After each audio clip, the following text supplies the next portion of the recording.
नमस्कार, मैं डॉक्टर किरण कालिया। संस्कृत ज्ञान मंजरी में आप सभी का हार्दिक स्वागत है।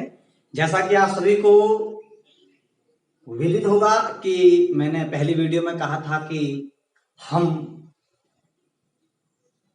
शास्त्रीय कमीशन को देखते हुए प्रतियोगी परीक्षाओं में पूछे जाने वाले विषयवार जो प्रश्न है उसके संबंध में आपको प्रश्नोत्तरी लेकर के आऊंगा। तो आज मैं आप लोगों के लिए सांख्यकारिका से पूछे जाने वाले महत्वपूर्ण प्रश्नों की सूची लेकर के आया हूं। ये जो प्रश्न है बार बार परीक्षा में पूछे जाते हैं। तो सांख्यकारिका के विषय को शुरू करने से पहले मैं कहना चाहूंगा कि जिन्होंने अभी तक मेरा चैनल सब्सक्राइब नहीं किया है, चैनल को जरूर करें। अगर आपको वीडियो अच्छी लगे तो इसको ज्यादा से ज्यादा शेयर कीजिएगा ताकि सभी इसका ज्यादा से ज्यादा लाभ ले सके और घर बैठे परीक्षा की तैयारियां कर सके। तो आइए शुरू करते हैं सांख्यकारिका। तो जैसे कि आप सभी को पता है कि नास्तिक और आस्तिक दर्शनों में जो 6 आस्तिक दर्शन है उसमें सांख्य दर्शन की बात की जाती है। तो सांख्य दर्शन का ही सबसे प्रमाणिक जो सांख्य दर्शन के ऊपर आधारित जो ग्रंथ माना जाता है या सबसे पहला जो उसका पूरा ग्रंथ माना जाता है वह सांख्यकारिका ही माना जाता है। तो बात करेंगे सांख्यकारिका की। सांख्यकारिका में मूलभूत सभी सांख्य दर्शन के जो भी तत्व है, जो भी विषय है, उन्हीं का ही इसमें समावेश किया गया है और अधिक सरल रूप से इसमें स्पष्टीकरण किया गया है। सांख्यकारिका रचयिता की बात की जाए तो सांख्यकारिका के रचयिता ईश्वर कृष्ण जी कहे जाते हैं। नोट कर लीजिएगा, सांख्यकारिका के रचयिता ईश्वर कृष्ण जी कहे जाते हैं और इनका जो समय है वह तीसरी शताब्दी, ईसा की तीसरी शताब्दी के आसपास माना जाता है या तीसरी शताब्दी ही ज्यादातर विद्वानों ने इनका ईसा की तीसरी शताब्दी ही निर्धारित किया है। फिर बात करेंगे इसमें जो महत्वपूर्ण विषय का वर्णन किया गया है। एक तो इसमें जो है कारिकाओं का उल्लेख किया गया है।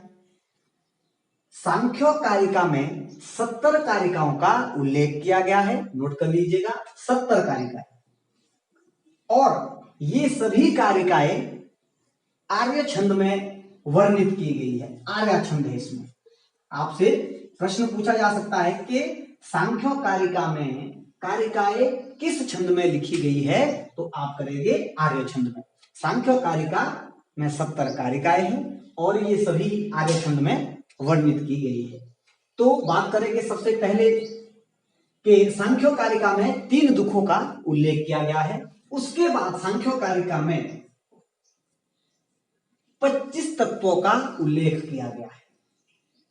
संख्या नाम से ही पता चलता है कि सांख्य मतलब संख्या से जो संबंधित दर्शन है वह सांख्य दर्शन है और उसी का ही पूरा ग्रंथ आपका सांख्यकारिका है। तो सांख्यकारिका में 25 तत्वों का उल्लेख किया गया है। यह प्रश्न बार बार पूछा जाता है कि सांख्यकारिका में कितने तत्वों की गणना की गई है, तो सांख्यकारिका में 25 तत्वों की गणना की गई।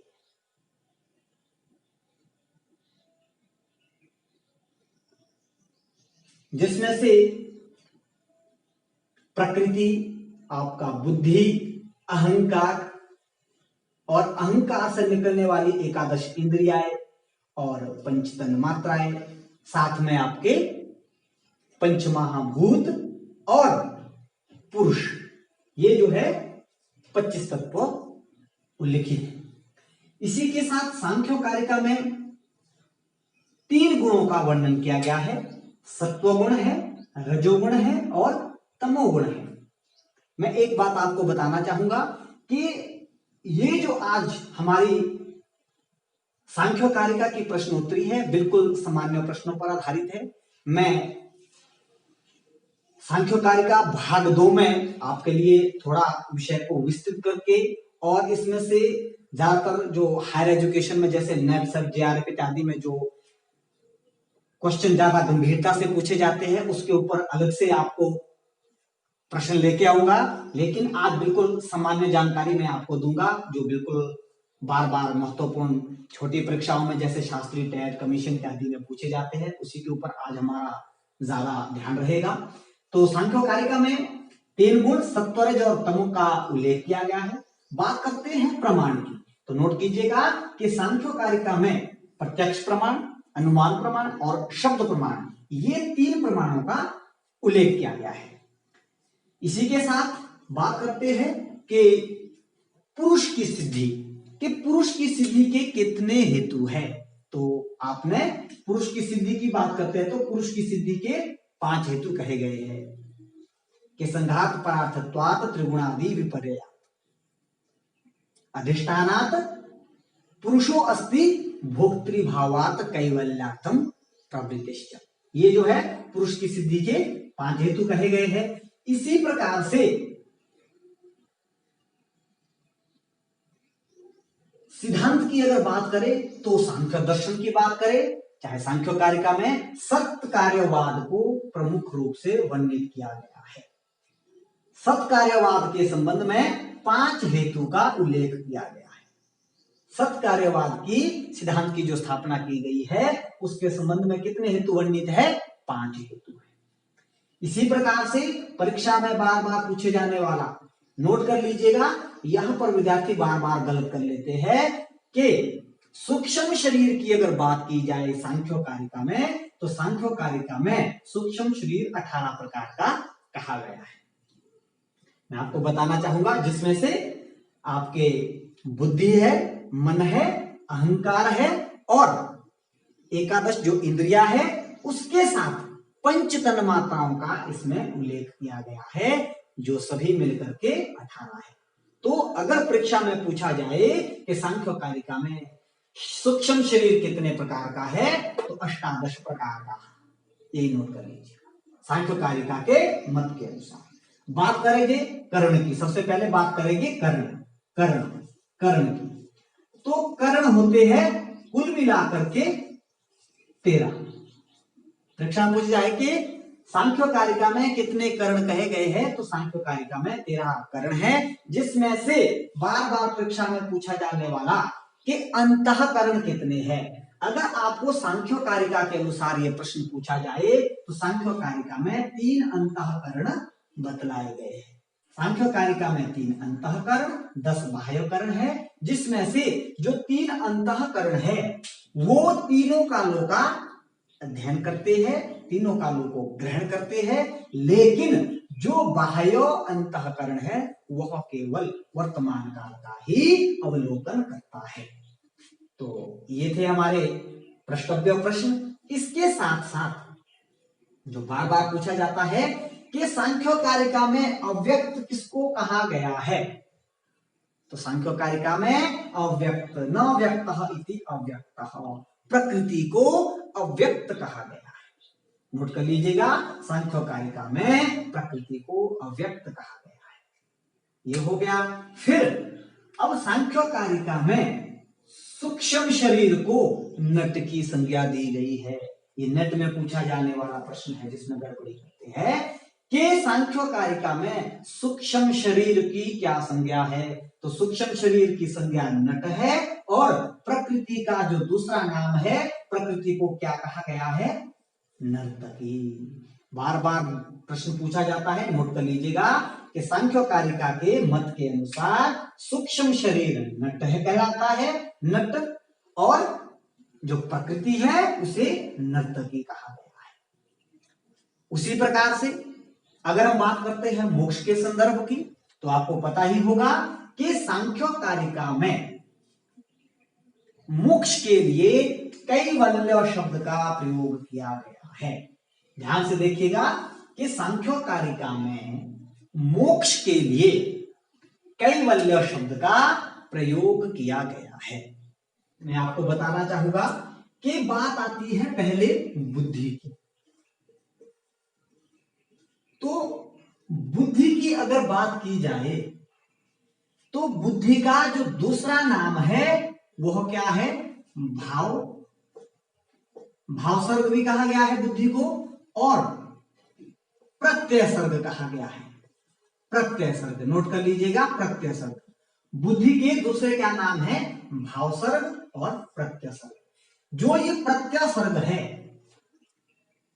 सर्ग है वो आपके कितने प्रकार का है? मुख्य रूप से प्रत्यय सर्ग है 4 प्रकार का। नोट कर लीजिएगा, परीक्षा पूछ जाता है कि प्रत्यय सर्ग कितने प्रकार का है। तो प्रत्यय सर्ग विपर्य, अशक्ति, तुष्टि और सिद्धि, ये 4 प्रकार का कहा गया।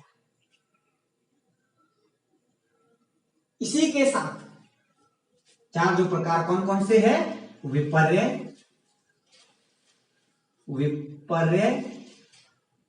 अशक्ति,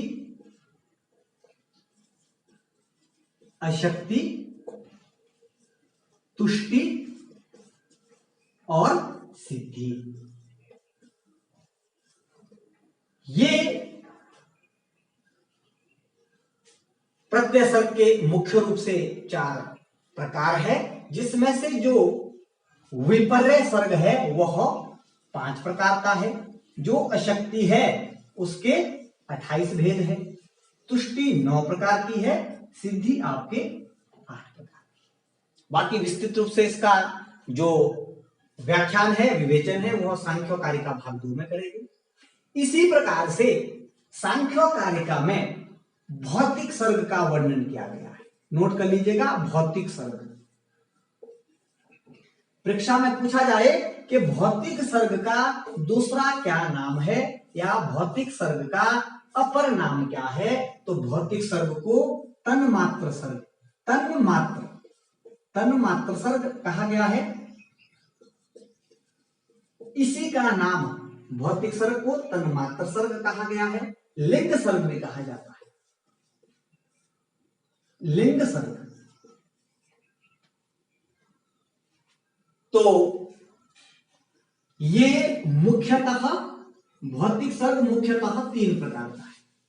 नोट कर लीजिएगा कि जो भौतिक सर्ग है, भौतिक सर्ग मुख्य रूप से 3 प्रकार का है। कौन कौन सा? नंबर 1 दैव सर्ग,